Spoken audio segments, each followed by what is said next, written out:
Olá, amigas e amigos internautas. Sejam todas e todos muito bem-vindos a esse nosso momento de estudo através de uma palestra. Nós hoje examinaremos um tema instigante: destino. Perguntamos: existe destino? Será que destino, se existir, estaria vinculado a decisões anteriores nossas? Ou seriam coisas casuais, reservadas à vontade suprema? O que será destino? Então, nós queremos hoje, nesse encontro, examinar esse tema, compreender esse tema do ponto de vista racional, saber disso de uma maneira lógica. Então, nós vamos estudar esse tema hoje à luz da doutrina espírita. E é por isso que, para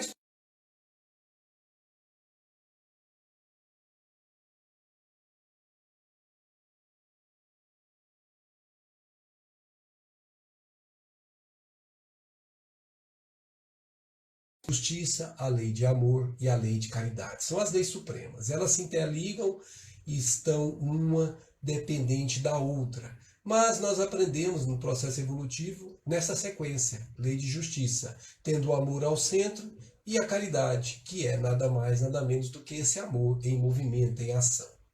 Então, para entendermos destino, de início precisamos entender justiça, lei de justiça. E Allan Kardec, esse exímio codificador, ele, no Livro dos Espíritos, na questão 875, ele fez uma pergunta assim: como se pode definir justiça?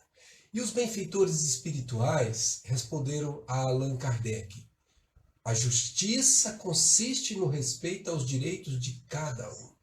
Veja que, se você prestar atenção, se nós prestarmos atenção, essa é uma frase que a gente ouve desde menininho. O direito da gente acaba quando começa o direito do coleguinha. E é exatamente isso, porque isso é inato. Nós temos isso como ponto de partida de nossos movimentos sociais. Nós temos que respeitar os direitos de cada um. Mas alguém mais curioso, mais atento, pode indagar: mas que direitos são esses?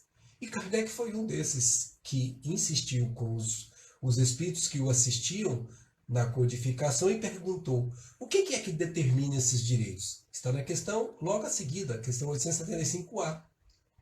E os nossos benfeitores rapidamente disseram: duas coisas determinam esses direitos: a lei humana e a lei natural. E quando a gente ouve essa resposta deles, a gente lembra de Jesus: dai a César o que é de César, dai a Deus o que é de Deus. Portanto, a lei humana é a lei do César, a lei que nós estamos representando aqui no mundo, dentro das nossas constituições federais, estaduais, enfim, dentro das regras que estabelecemos no condomínio. São leis que nós temos para um bom convívio social, de respeito aos direitos mútuos, que cumprir. Mas as leis humanas, como nós sabemos, elas são leis que não têm aquele, vamos chamar assim, condão de ser perfeitas. As leis humanas, elas variam segundo os tempos e variam segundo os lugares. Uma mesma lei que no Brasil presta-se, lá na Arábia pode não ser aplicada. Uma lei que na Arábia é normal, aqui no Brasil pode não ser aplicada. E além disso, se voltarmos no tempo, certas leis humanas que hoje nós temos, nós não tínhamos aqui no próprio Brasil. Então, o contexto de nosso tempo e o contexto de nosso espaço definem a lei humana, e isto, já percebemos, altera-se segundo o tempo e segundo o espaço. Agora, a lei natural, não. Mas Allan Kardec, para não deixar dúvidas, quis aprofundar um pouquinho mais nessa questão da lei natural. E ele vai perguntar aos benfeitores na questão 614. O que se deve entender por lei natural? Para que não houvesse dúvida, os espíritos deixaram claro, claríssimo: a lei natural é a lei de Deus. Dai a César o que é de César, como dissemos, e a Deus o que é de Deus. Lei de Deus. Então existe uma lei soberana que sobrepõe-se às leis humanas, que são as leis de Deus. Se você cumprir todas as leis humanas, não significa que você está cumprindo a lei de Deus. Ainda poderá faltar, dependendo do lugar onde você está, dependendo do tempo onde você está. Por quê? Porque a lei humana é parte da lei divina, da lei de Deus.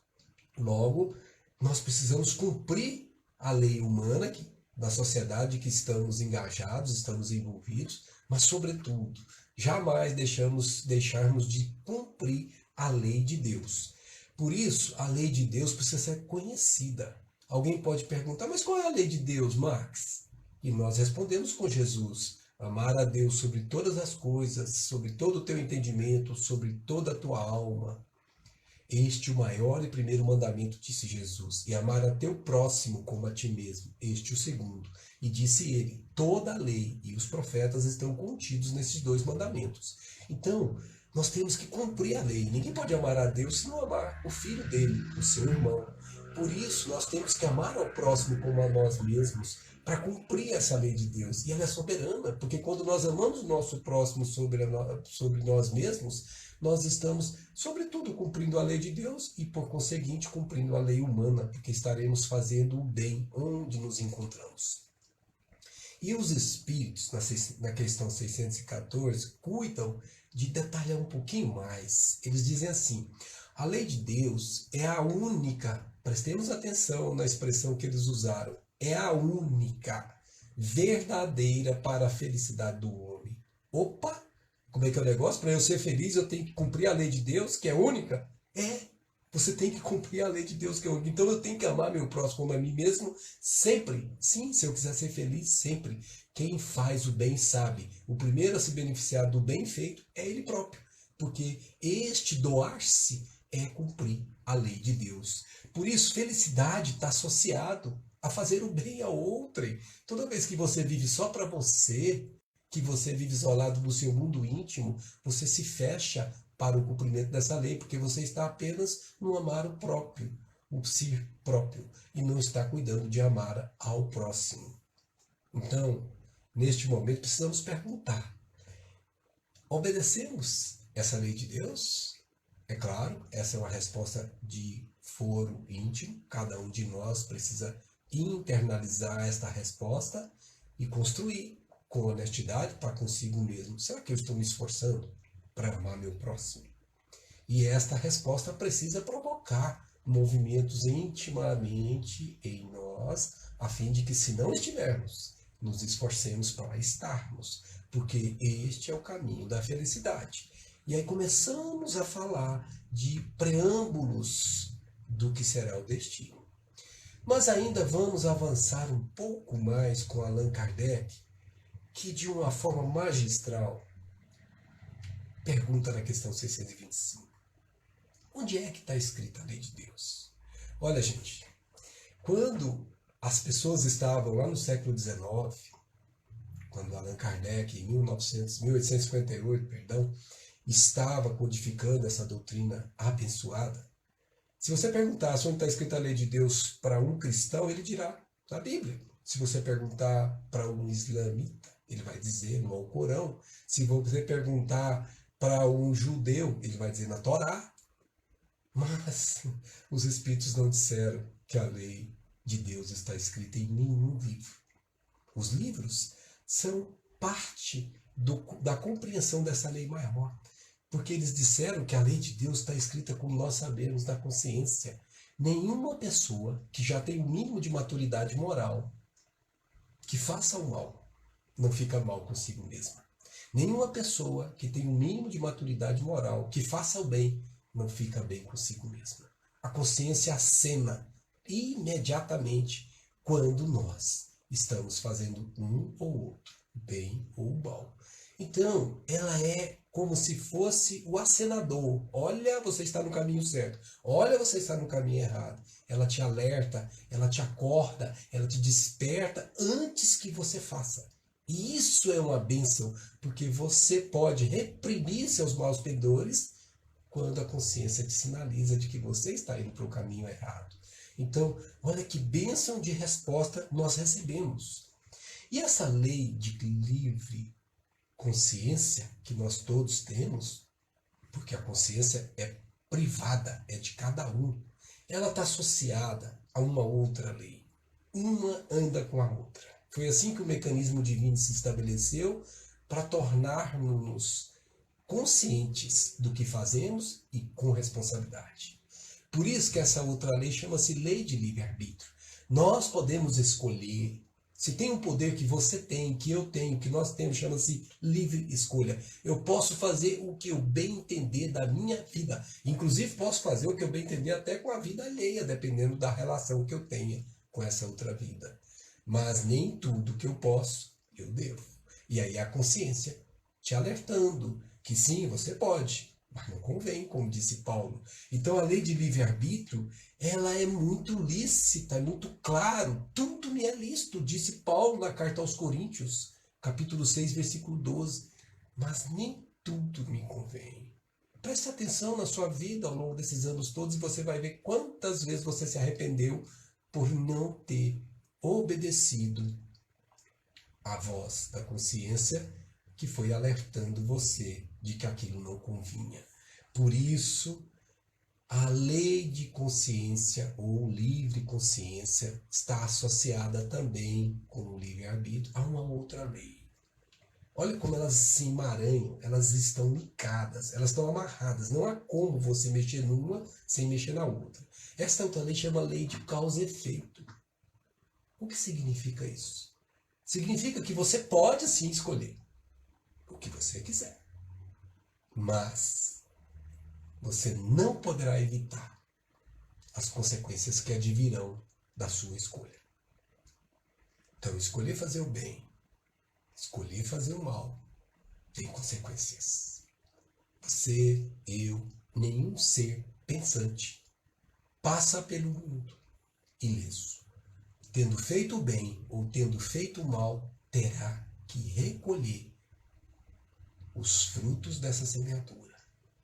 Em outras palavras, todos nós somos livres para semear, mas todos nós somos constrangidos a colher. Ninguém se livrará da colheita. E é importante perceber uma coisa: você não pode transferir a colheita para outro. Uma mãe que vê um filho em dificuldade não pode colher por ele, porque a colheita é pessoal de cada um de nós. O que uma mãe pode fazer, o que um benfeitor pode fazer é abrandar, suavizar as dores de uma colheita ruim ou alegrar-se, rejubilar-se com as alegrias de uma colheita boa. Mas não colher pelo outro. Por isso a lei de causa e efeito é muito nítida. Allan Kardec, na questão 4, ouviu dos espíritos dizendo assim: não há efeito sem causa. Se você está vendo alguma coisa acontecendo, minha irmã e meu irmão, essa coisa que está acontecendo, por mais absurda e ilógica que possa parecer, não é. É uma coisa verdadeira. É uma coisa que tem causa. Alguém pergunta: esta pandemia, por que está acontecendo? Esta é uma aprovação coletiva. Lá de cima. E o nosso querido Divaldo, através da psicografia, recebeu informações que o Clarim soou. E nós sabemos que estão havendo movimentos fortes de sacudir esta humanidade materialista, sobretudo a materialidade dos europeus, dos nórdicos, dos americanos, e nós brasileiros também, mas mais eles, todos eles, se esquecendo de que são espíritos antes de serem corpo e carne. Nós precisamos lembrar que a vida tem início, tem meio, tem fim no corpo, mas prossegue após o corpo. Como vinha antes do corpo, prosseguirá. Então, se tem alguma coisa acontecendo, você pode até não entender por que está acontecendo, mas se você retrogradar, voltar lá atrás, você encontrará a causa. Esse atrás pode não ser nesta encarnação, mais comum é que seja inclusive em outra. E é lá que você vai encontrar as matrizes que justificam o que se passa no momento com você, comigo, com todos nós. Por isso foi que Jesus disse, e foi anotado por Mateus no capítulo 16, versículo 27, a cada um segundo as suas obras. Ninguém cobre ou colhe obras de outrem. O problema é que nós, humanidade, como essa pandemia está mostrando, temos nos desviado da lei de justiça há séculos. Para ser mais exato, há milênios. mas notadamente nos últimos 2 milênios, depois que Jesus veio à Terra e trouxe o louvor de um evangelho claríssimo, nossos desvios são mais gritantes. Os escândalos, como ele usou a expressão, são mais distantes. Ele disse: ai do mundo por causa dos escândalos. Pois é necessário que venham os escândalos. Veja só, Mateus anotou isso no capítulo 18, versículo 7. Escândalo, aqui na nossa análise, fica claro, representa o desvio à lei de justiça, quando nós não respeitamos o direito do outro, seja o outro quem for. Toda vez que isso acontecer, nós estaremos dentro desse ai, como diz a expressão que Jesus usou, ai do mundo. Estamos numa pandemia. É Jesus dizendo, ai do mundo do século 21, desse mês que nós estamos vivendo, desse ano que nós estamos vivendo, porque o mundo está agora sendo sacudido por causa dos escândalos. Que escândalos são esses? Os descumprimentos à lei de Deus. Mas Jesus advertiu mais ainda. Mas ai do homem por quem o escândalo vem. Ai da criatura, ai do ser, ai da coletividade por quem o escândalo venha. Porque você tem livre-arbítrio, você pode escolher. Apesar da lei de consciência te avisar, te sinalizar, você ainda optar por não obedecer, ai de você. Porque o escândalo que você causou terá repercussões por causa da lei de causa e efeito. Bom, se estamos vivendo uma sociedade em pandemia, tantas divergências de pensamentos, tantos antagonismos, tanta maldade no mundo, tanto sofrimento, é óbvio, é nítido de que esta humanidade deste planeta abençoado tem descumprido a lei de Deus há muito tempo e continua descumprindo muito tempo. Descumprir a lei de Deus significa simplesmente fazer isso, não amar o próximo como a si mesmo. É isso. Nós não estamos nos preocupando em amar o próximo como a nós mesmos. E a pergunta que nós precisamos fazer, como que nós vamos nos quitar com a lei de Deus? Como?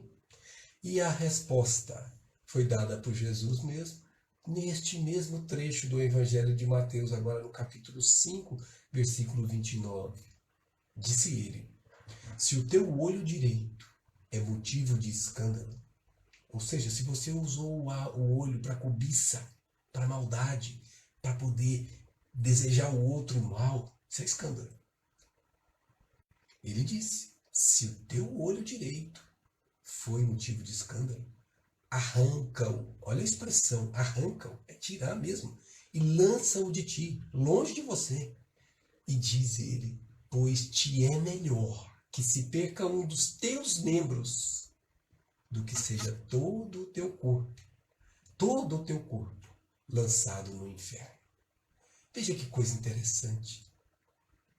Quando você se sente com consciência de culpa, aquela parte do seu corpo que foi o objeto da culpa te incomoda.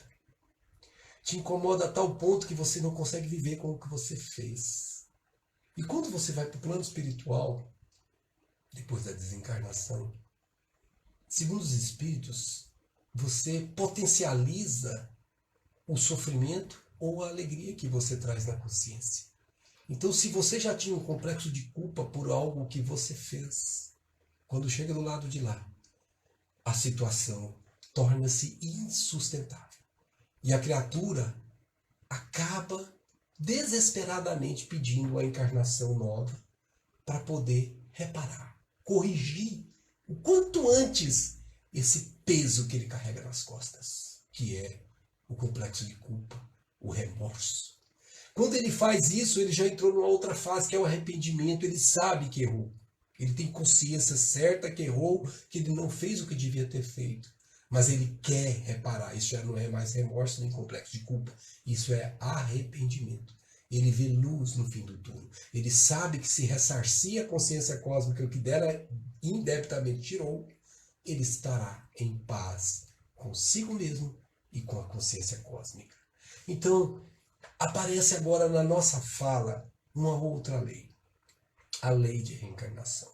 Já vimos que a lei está escrita na consciência, que temos o livre-arbítrio, que é outra lei, que temos a lei que se chama lei de causa e efeito, e temos a lei que se chama lei de reencarnação. Esta lei, ela também não é uma lei que nasceu na doutrina espírita. Não, não. É uma lei que já existia e existe até hoje, especialmente nos povos orientais, há muito tempo, desde os primórdios da humanidade. O que a doutrina espírita está trazendo de novo, então? A compreensão dessa lei. A doutrina espírita foi de maneira tão óbvia, tão lógica, tão racional, que a lei de reencarnação deixou de ser alguma coisa mística, alguma coisa objeto de questionamentos, para ser uma coisa compreensível, para ser uma coisa que qualquer um pode entender, desde que queira. Por isso, reencarnar é uma lei. E ninguém, conhecendo a lei ou não, se exime disso. Nós todos, sem exceção, temos que vir e temos que voltar. Mas alguém pode perguntar, por que é preciso reencarnar? E lá no Evangelho segundo o Espiritismo, no item 8, no capítulo 8, no item 4, para ser mais exato, está escrito, é necessário esse estado de transição, ou seja, de passar do mundo espiritual para o mundo físico, para que o espírito tenha um novo ponto de partida. Novo ponto de partida. E para que esqueça em sua nova existência tudo aquilo que possa entravar. Vamos examinar um pouquinho essas palavras dos nossos benfeitores. Novo ponto de partida. Imagina que você sai daqui com a consciência culpada, pesada, por uma loucura que você fez, você não sabe por que, mas fez. Imagina, isso é uma hipótese. Chega no plano espiritual, os espíritos disseram que se potencializa absurdamente. Então você fica com aquela carga sobre você e você não consegue viver com aquilo. E você então perde a encarnação. Então quando você começa a se revestir de um corpo novo, que é moldado no ventre materno, você começa a ter o abençoado processo, que muita gente fala, por que a gente esquece? Você vai entender agora. O abençoado processo de não se lembrar de quem você foi, de quem foram as pessoas com as quais você conviveu e teve problemas. Você vai se esquecer daquela pessoa que você não podia ver nem a 10 quilômetros de distância, que você não toleraria. Às vezes você vai nascer no mesmo lar com ela ao seu lado, mas você não vai a reconhecer, mas você vai pressenti-la. Vai ter um estado íntimo que você não vai conseguir explicar de antipatia ou de simpatia, dependendo da situação que aconteceu no passado em relação a essas duas pessoas. É por isso que a gente tem, às vezes, irmãos que de irmãos só tem a consanguinidade, porque não se gostam de modo algum, se puderem, estão longe um dos outros. Quando saem de suas casas, do lar materno e paterno, muitas vezes não se fala mais, porque não tinha afinidade alguma. Então são almas ou que não têm nenhuma ligação consigo mesmas, ou que têm problemas de passado com os quais ainda não conseguiram quitar-se.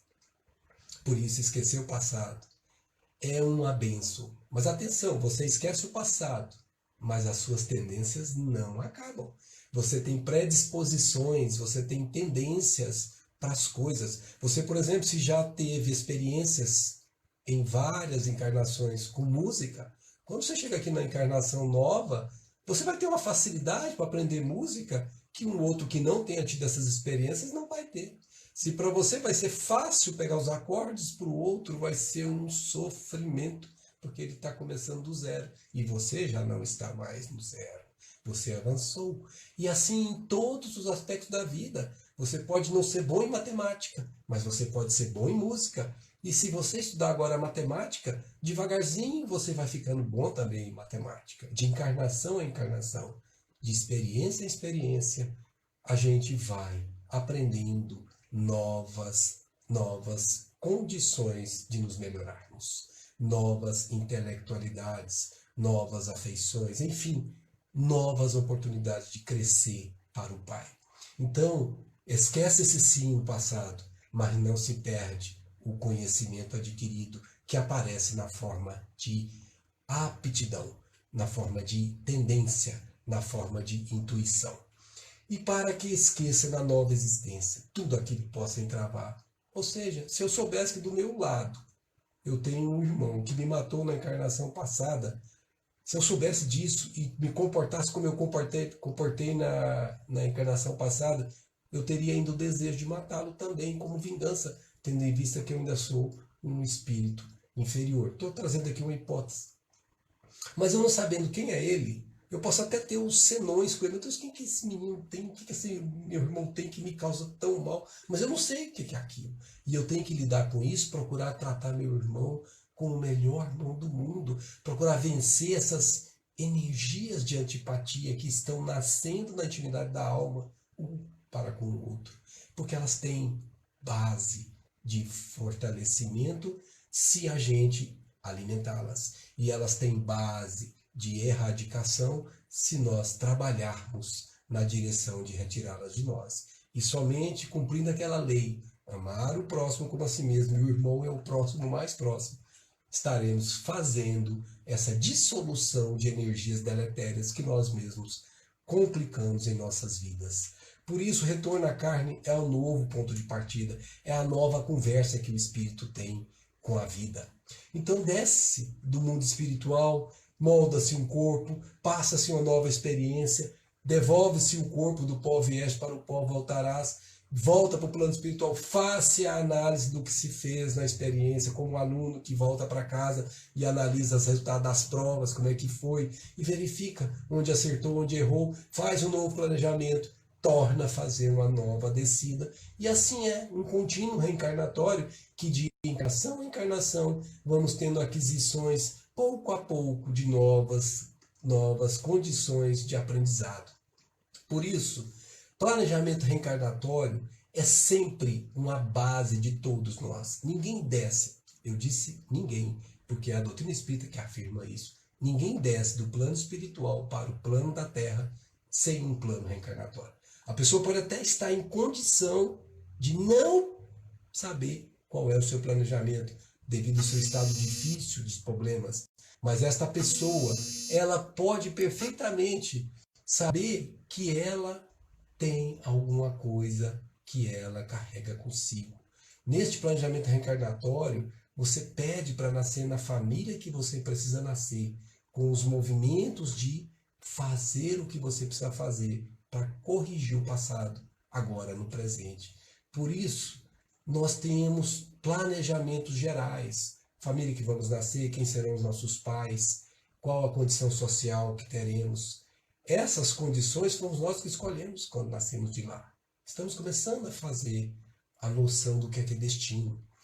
Dizem os espíritos, na questão 258, no estado errante, ou seja, enquanto estávamos no plano espiritual aguardando para encarnar, o espírito tem consciência, olha a palavra, consciência e previsão das coisas que vão acontecer durante a vida, perguntou Kardec. O espírito sabe o que vai acontecer quando ele está encarnado? E os espíritos responderam. Ele próprio escolhe o gênero de provas que deseja sofrer. E nisso consiste o seu livre-arbítrio. Então essa questão do 258 é muito nítida. Você sabe exatamente o que você vai passar aqui, em espírito. Mas nós temos esquecimento do passado e não nos lembramos. Graças a Deus, porque se nos lembrássemos, muitas vezes teríamos dificuldades para poder conseguir fazer esta situação ser aceitável. Então é muito importante que nós tenhamos esta condição de compreensão de que nós é que escolhemos a condição que nós estamos vivendo. Se nós não encontramos esta escolha aqui, pelas nossas escolhas atuais, pode ter certeza que elas foram feitas lá atrás. E isto é uma realidade intransponível. Nós não podemos fugir disso. Agora, atenção, nós escolhemos gênero de provas, mas nós podemos mudar esse destino em até certo ponto. Você não poderá mudar o destino de ter nascido em uma família, por exemplo, paupérrima. Mas você poderá mudar o destino de continuar paupérrimo.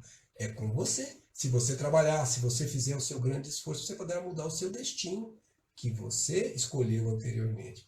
Mas algumas coisas são imutáveis. Por exemplo, você não poderá escolher mudar de pai e de mãe. Você pode até renegá-los, como alguns de forma insana fazem.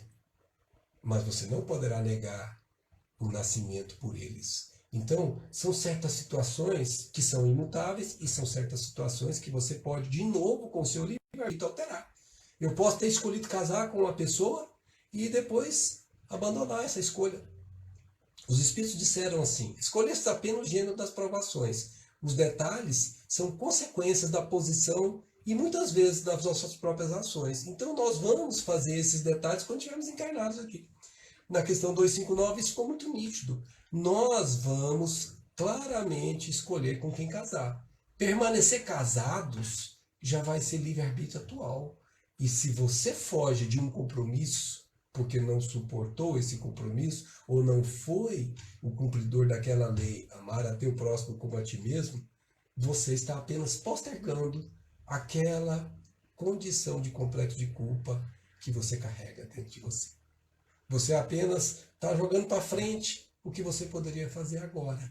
Por isso, abandonar os compromissos que nós intimamente sabemos que temos que cumprir não é inteligente, emocionalmente falando.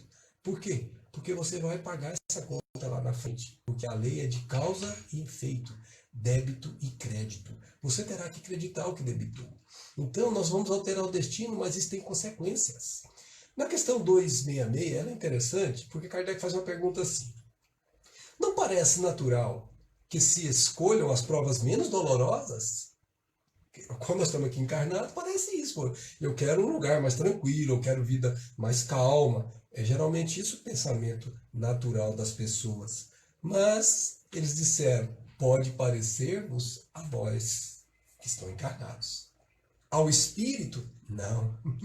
Por quê? Porque logo que o espírito se desliga da matéria, ou do corpo físico, da carne, deste mundo de provas que nós estamos chamando de terra dos encarnados, cessa, acaba toda a ilusão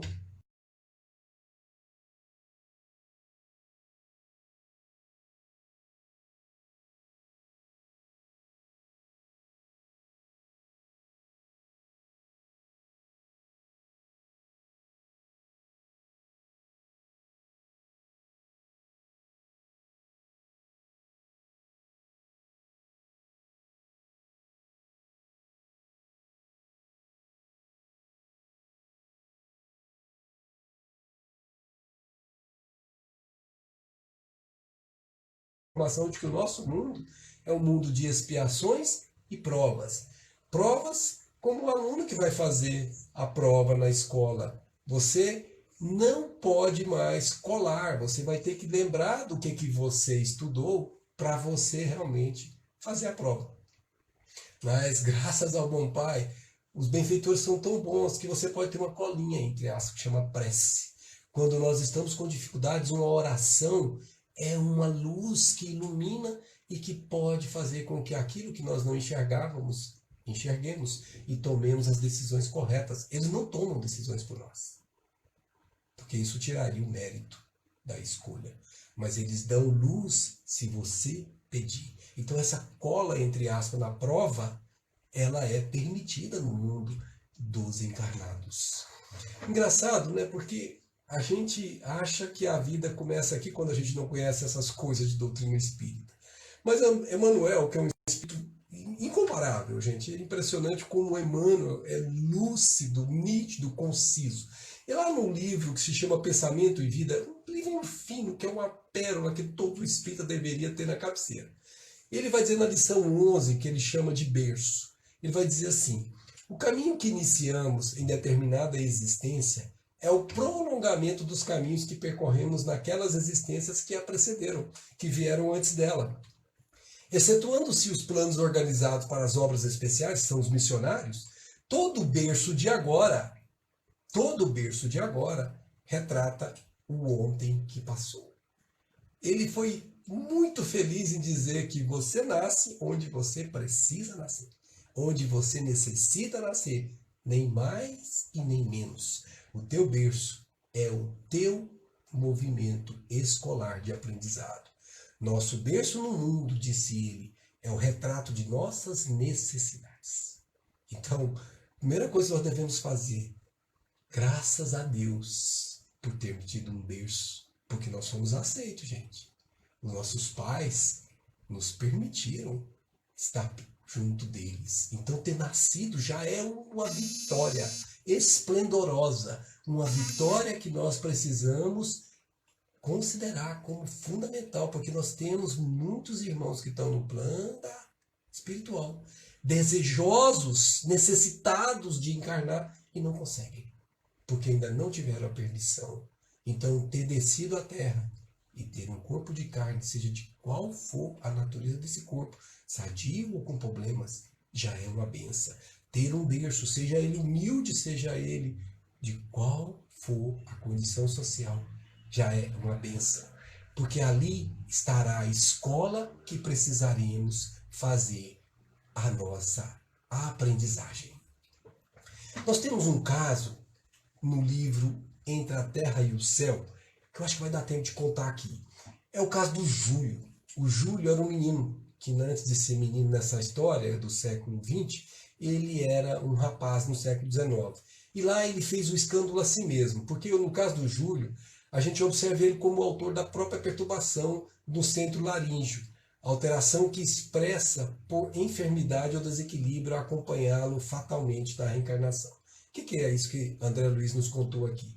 Júlio, na verdade, quando nasceu com problema de garganta. Ele tinha deficiência na garganta, inflamava toda hora, não podia pegar nenhum ventinho e toda hora ele estava com problemas.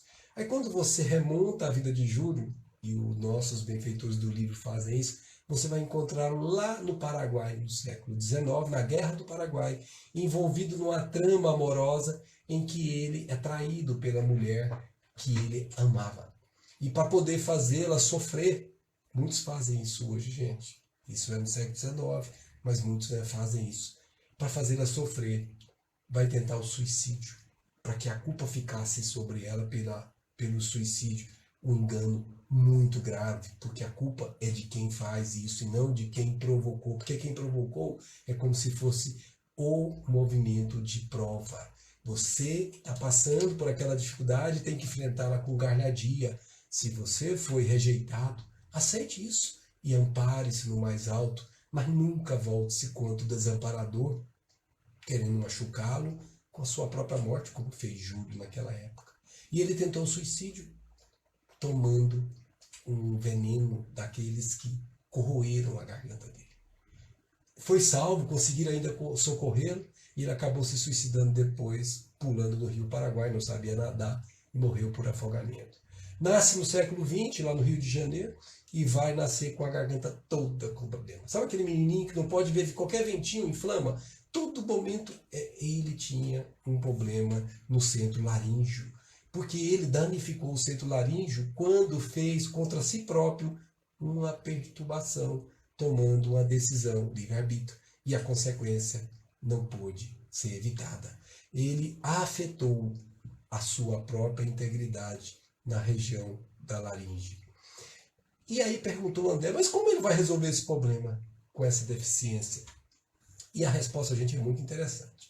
Nosso Júlio, de atenção encadeada à dor de garganta, constrangido a pensar nela. Pensa, gente, você quando tem uma dor, qualquer um de nós sabe, quando você tem uma dor insistente que te persegue 24 horas por dia, você só pensa naquilo. Você não consegue ter equilíbrio para pensar em outra coisa que não seja aquela dor, porque ela está te causando todos os males que você pode imaginar. Aquilo está tirando você da concentração de qualquer outra coisa, se aquela dor é incisiva. É difícil alguém que consiga mentalmente sair dessa dor e continuar fazendo as coisas como se ela não existisse. Então você é constrangido a pensar na garganta. E você vai dizer assim, ai meu Deus, se eu tivesse uma garganta boa. Toda vez que você faz isso, inconscientemente, você está mandando ordens mentais para a garganta, para as células da garganta, através do seu próprio espírito. E você está dizendo assim, garganta sare. Lembre-se, os gregos, mente sã, corpo sã. Se a tua mente é sã, o seu corpo será o reflexo da sua mente. Se você pensa que você está com saúde, e se isso não for kármico, ou seja, lei de causa e efeito, que você ainda tenha que passar por isso durante um tempo, você se livra da doença. A mentalização da saúde é o primeiro passo para a saúde acontecer. Onde for permitido, ela se fará. E como ele fazia isso inconscientemente, ele vai recuperando o tônus vibratório do centro laríngeo e vai restabelecendo a normalidade em seu próprio favor, sem saber, só de pensar na garganta. Então, a dor obrigou a pensar na garganta. Veja que a dor tem um lado bom. Ele foi obrigado a pensar na garganta porque não tinha outra alternativa. E ele acabou nascendo nesse corpo com problema por causa do seu passado, por causa da sua condição. E sofreria intensamente do órgão vocal, que sem dúvida se caracterizaria por fraca resistência, como qualquer outro órgão nosso pode ter fraca resistência por ter sido motivo de escândalo, como foi o caso dele. E ele era facilmente afetado pelos assaltos microbianos, porque nosso amigo, o Julinho, daquela época, havia menosprezado a bênção do corpo físico. E ele teria que passar por essas dores que, apesar de sofridas, para ele é a salvação.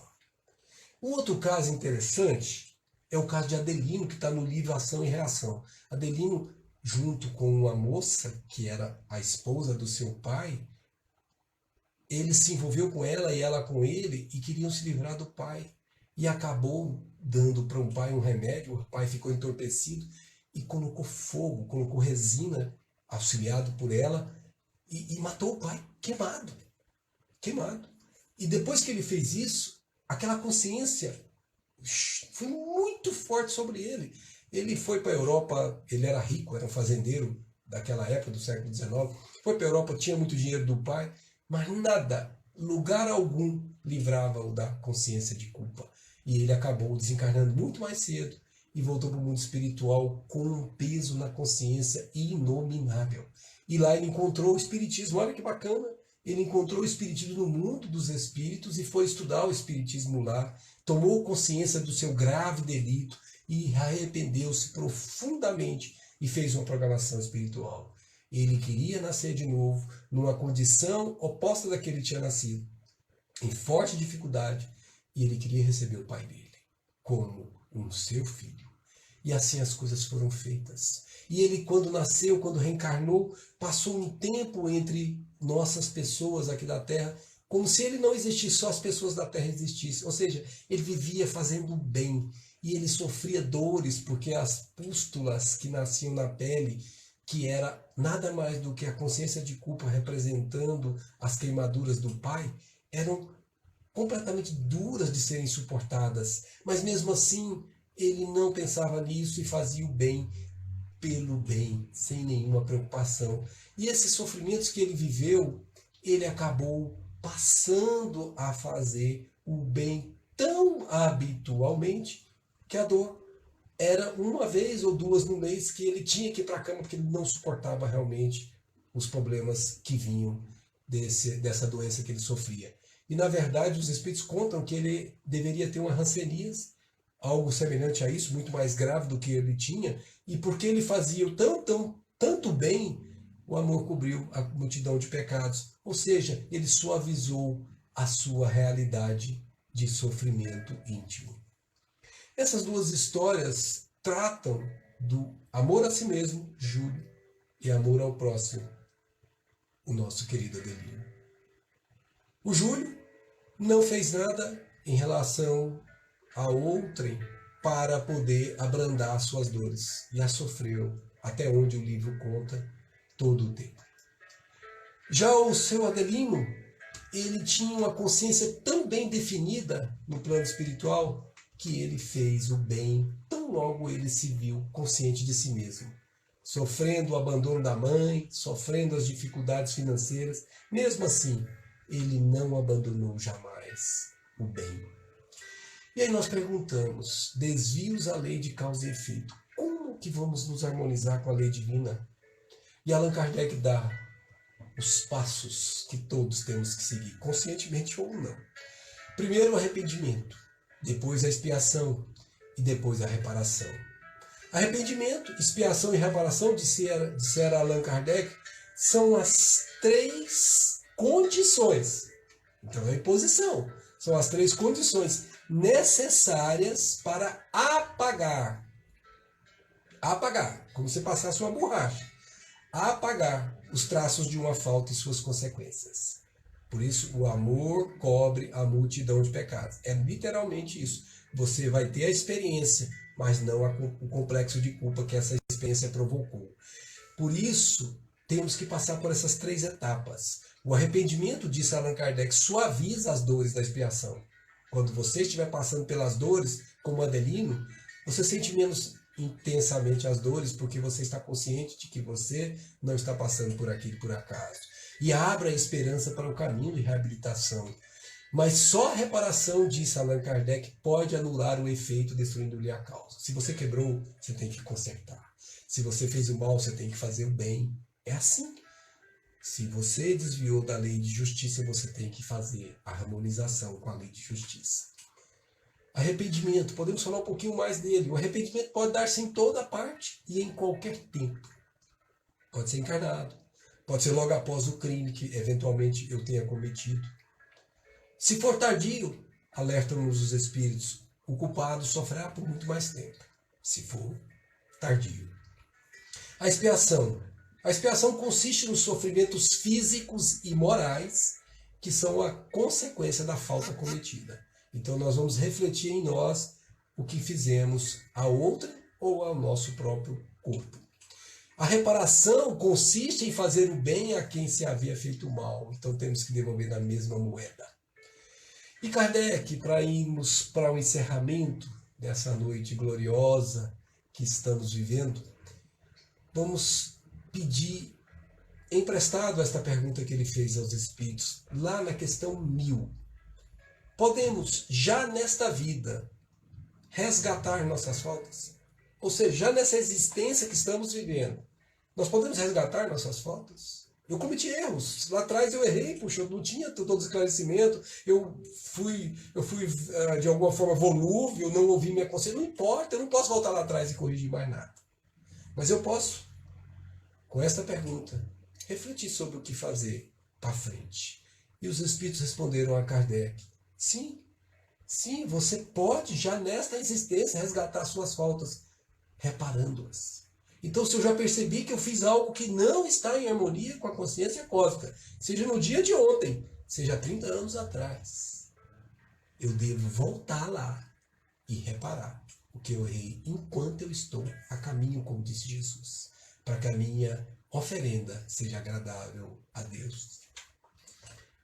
Disseram eles, para elucidar esta resposta: a perda de um dedo mínimo, quando se esteja prestando um serviço a alguém, sendo útil ao mundo, fazendo sem esperar recompensa, disseram eles, apaga mais faltas do que o suplício da carne suportado durante anos sem outro objetivo senão o bem de si mesma. Quando a pessoa volta-se para fazer tudo aquilo, mesmo que ela sofra, mas ela está beneficiando só ela mesma, ela não está apagando as faltas. Ela está apenas protelando. Mas quando ela está sofrendo por outro e perde um dedo, perde uma mão, não porque foi motivo de escândalo mais, mas porque aquela foi uma condição que ele devolveu ao outro o que tinha feito ao outro de maneira oposta. Por isso, eles disseram, para encerrar a questão, só por meio do bem se repara o mal. Refletemos sobre isso. Só por meio do bem se repara o mal, se corrige o mal. Não há como entrar em equilíbrio, em harmonia com a consciência cósmica, com a consciência divina, se nós não tivermos arrematado esta questão. Se nós não tivermos colocado em nossos movimentos diários fazer o bem. Por isso que disse Joana de Anjos, ninguém jamais se arrepende de fazer o bem. Independentemente de quem o recebeu, como o recebeu, se nem mesmo percebeu o que recebeu, não importa. O bem feito, você jamais se arrepende dele. Mas ela disse, qualquer um que faça o mal, certamente terá que se arrepender. Porque o amor é a base de equilíbrio de todo o universo visível e de universos invisíveis. E para um destino feliz, lembremos o nosso querido André Luiz, uma pérola que ele trouxe que chama-se Evolução em Dois Mundos. Ele diz uma frase lá no capítulo 19, que é assim: se soubermos suar no trabalho honesto, não precisaremos suar e chorar no resgate justo. Vou repetir. Se soubermos suar no trabalho honesto, não precisaremos suar e chorar no resgate justo, lei de justiça, como começamos este nosso encontro de hoje. E para finalizar, queridas amigas e queridos irmãos, lembremos o nosso mestre divino, o nosso doce Rabi da humilde Galileia. Lá no capítulo 7 de Mateus, no versículo 12, está registrado uma frase de Jesus, em que ele diz: fazei aos homens tudo o que queirais que eles vos façam. Pensemos nisso, porque isso é a sinonímia de amar ao próximo como a si mesmo. Pensa, se o que você vai fazer por o outro, você gostaria que fizesse para você? Pensa, se você está pensando no outro, você gostaria que o outro pensasse assim de você? Pensa se você vai falar alguma coisa para o outro, se você gostaria de ouvir aquilo que você vai falar para o outro, para você mesmo. Amigas, amigos, toda a lei consiste nisso. Se soubermos fazer isso, a vida passa a ser suave, a vida passa a ser de repouso para as nossas almas, mansidão para os nossos espíritos, e labor, trabalho suave, sem sofrimento. Fiquemos todos com Jesus, agora e sempre. Muita paz.